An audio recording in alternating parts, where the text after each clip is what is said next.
Elle descendait de cet escalier un peu sordide, vieux, 80 ans d'âge du Casino de Paris, vieillot comme tout le monde l'aime, comme moi j'aime.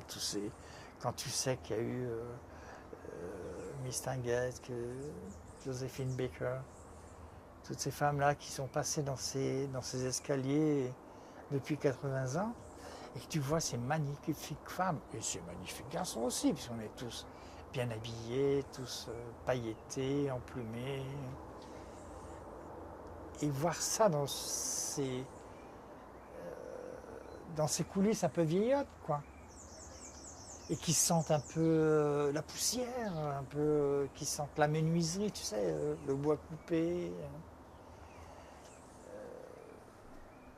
C'était assez étonnant. À l'époque, on n'avait pas de quoi faire des vidéos, mais si on avait pu, ça aurait fait des... Oh, il y avait de quoi faire un reportage extraordinaire.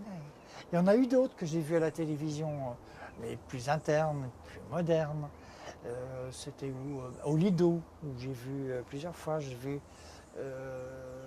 les coulisses du Moulin Rouge.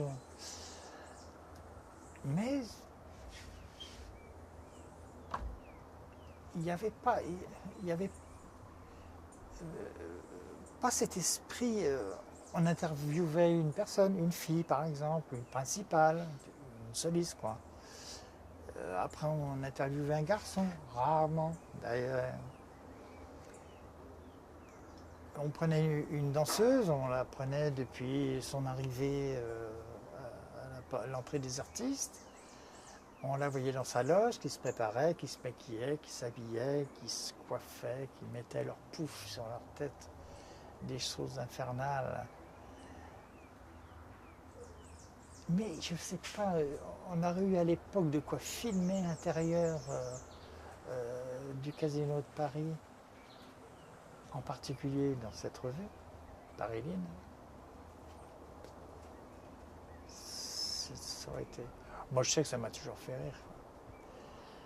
Les magnifiques nanas sur scène, vu de la coulisse, avec le rideau qui est en train de se fermer, et puis d'un seul coup, tous les sourires qui tombent, parce qu'il faut vite aller se changer pour le numéro d'après, ça c'était des moments